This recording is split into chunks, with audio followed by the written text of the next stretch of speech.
Once upon a time, may isang girl na naiwan ng isang sapatos sa isang bonggang party. Sounds familiar, di ba? Pero this time, hindi prinsipe ang hahanapin natin, kundi solusyon. Kaya tara na sa Marikina at alamin kung paano magiging fairy tale ang isang business story with a perfect pair. Para hindi magaya sa bidang nakaiwan ng sapatos, dapat ang isuot yung talagang fit at bet mo ang disenyo. Lalo na sa special na okasyon gaya ng kasal. Para hindi lang ang palitan ng I do ang memorable, kung hindi pati ang sapatos fashionable.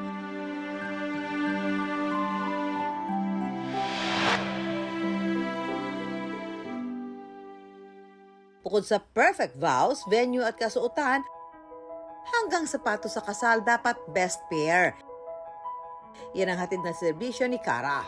Siya ang araw pwede mong maging fairy godmother para sa iyong dream wedding.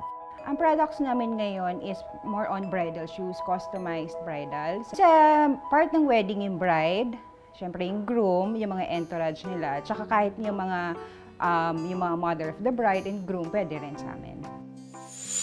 Lahat ng parte ng sapatos pwedeng ipa-customize mula sa material, disenyo, maging ang insole o yung mismong tinatapakan ng paa. The customer is always right. Ang cute nga ng design nyo dito, oh, di ba? Bumili taga-alaga agad. Yeah. So, no? Itong mga design, no? Meron kayong pwedeng ipakita. At the same time, kung ako magpapagawa, pwede ako Yes po, pwede po kayo mag-send din ng design sa amin, then pwede natin i-revise kung ano yung available ng material, then pwede natin ilagay. Mga ano din ba to? Mga bridal ano Opo, din? karamihan ng flats po para sa ano nila after ng church nila, nagpapalit po sila ng shoes, kaya may mga flats. Pagod na kasi. Yeah.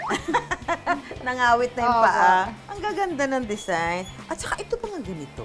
Paano to? Gawa ng kamay? Yes, ma'am. Hindi to machine? Iniisa-isa po iyan. So, lace po siya Lace, na tapos ginugupit tahi mo. isa-isa. Tapos tatahi. Then, once na dinikit po, then itinatahi pa po siya. Meron po kami tig 3.5, lalo na po yung mga lace. Tapos gaano katagal gawin? Pag customize po, ay nagbibigay po kami ng 4 to 6 weeks. Una munang inuguhit ni Cara ang disenyo sunod sa request ng kliyente. Kapag nagkasundo na sa final design, diretso nang gagawin ng wedding shoes. Up hair o ang pang-ibabaw na parte ng sapatos ang unang ginagawa. After dun sa unang step natin, step 2 naman is mananahi namin. So, yung ginupit ni Ate Jelly, dito naman kay Ate Inday. So, dito naman is tatahiin niya para mabuo na yung upper. Pagkatahi, ipapako at ihuhulma ang tela sa molde. After po niyang mamold ng tulad ng ganito, nilalagay po niya sa dryer. Dapat po overnight po talaga para mas matibay yung ano niya, yung upper natin. Sunod na lalagyan ng swela sa takong ang sapatos. Patutuyuin ulit ito bago ihanda para lagyan ng iba pang disenyo. Bukod sa perfect vows, venue at kasuotan, hanggang sapatos sa kasal dapat best pair. Yan ang hatid na serbisyo ni Cara. Siya ang araw pwede mong maging fairy godmother para sa iyong dream wedding. Ang products namin ngayon is more on bridal shoes, customized bridals. Sa part ng wedding yung bride, syempre yung groom, yung mga entourage nila, tsaka kahit yung mga mother of the bride and groom, pwede rin sa amin. Ang gaganda ng design. At saka ito pa nga ganito. Paano to? Gawa ng kamay? Yes, ma'am. Hindi to machine? Iniisa-isa po iyan. So, lace po siya Lace, na tapos ginugupit tahi mo. isa-isa. Tapos tatahi. Then, once na dinikit po, then itinatahi pa po siya.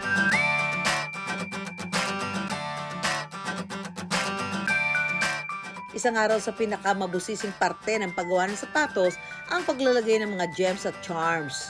Yung mga ganito po na maliliit, kasi wala siyang butas, dinidikit po siya. Pero matibay po yung glue natin para dyan. Kung ano po yung ginagamit na Saan ba siya mga... didikit? Dito po sa net. Yung ano po, para may konting glue, then kukunin nyo po talaga isa-isa yan. Then,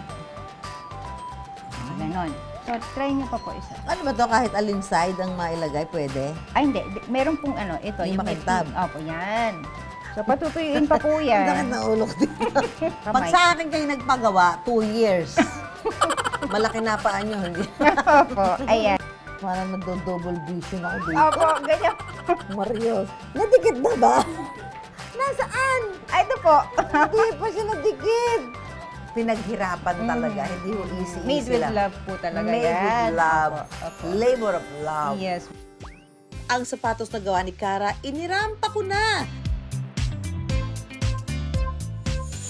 Tubong Marikina City si Cara, kaya mula pagkabata, sapatos na ang kanyang kaharap. Lumaki ako ng sapatos yung nakikita ko na ginagawa ng parents ko hanggang sa after nung nagkaroon ako ng sarili. Ito muna yung inumpisahan ko kasi ito yung alam ko. Nagsusupply sila sa mga mall, sa mga boutique. Yun naman yung kanila dati. Habang nagbubuntis noon, umisip si Cara ng pwedeng pagkakitaan habang nasa bahay lang. Ang kanya naging puhunan, ang retaso mula sa paggawaan ng sapatos ng kanyang mga magulang. Yung mga retaso ng parents ko, ginawa ko na simple flats, pito, yung mga colorful kasi 21 years old pa lang ako noon. So, mahilig ako sa colorful design. So, yung mga market ko noon, syempre, almost age ko din. Ipinost ni Cara ang tinahi niya mga sapatos sa social media, pero di raw niya inaasahang may makakapansin. Sa tuloy-tuloy na pagpo-post, dito siya nakahakot ng mga suki na unti-unting dumami. Gamit ang natutuhan sa mga magulang, inumpisahan ni Cara ang kanyang sariling shoe brand. Casual like pag gusto mo ng flats, yung mga heels, pang office, ang pang shopping lang, pang everyday use lang. Yun yung mga casual namin dati. Ngunit nang tumamlay ang negosyo dahil sa pandemya, umisip si Cara ng paraan para muling pumatok at makabenta.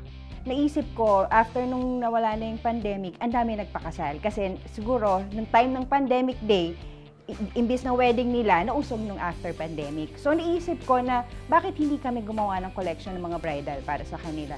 Doon nag-boom siya. Nakita ni Cara ang demand sa mas personalized na gamit gaya ng sapatos pang kasal.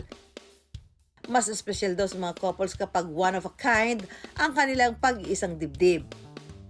Minsan kasi may mga nagpapakustomize dito na may isa medyo ang paa niya is ganito, medyo may bunyon, or yung left niya is medyo maliit. So, iyan is made to measure sa amin. Pero ngayon kasi is importante din sa kanila yung sapatos, lalo na kung makikita nila yung pangalan nila and wedding date nila doon. At may mga quotes sa kanila. Ang negosyo ni Cara na wedding shoes talaga naman perfect fit. Mula sa kita ng shoe business, nakapagpatayo si Cara ng restaurant na may 3 branches. Per month namin is siguro mga nasa 600 to 700 din siya. Bukod sa paglago ng negosyo, ang hangad pa ni Cara ay ang makatulong para mas buhayin pa ang industriya ng pagsasapatos sa Marikina. Malungkot ang mga tiga Marikina, lalo na may mga manggagawa kasi wala ng generation nila na gustong ituloy ang pagiging sapatero at mag-aareglo. Sana nga, hopefully, meron pa rin mas magtangkilik ng kung paano maggawa ng sapatos para sa Marikina hindi naman maputol yung, syempre, ang Marikina is shoe capital ng Pilipinas, diba? So, sana.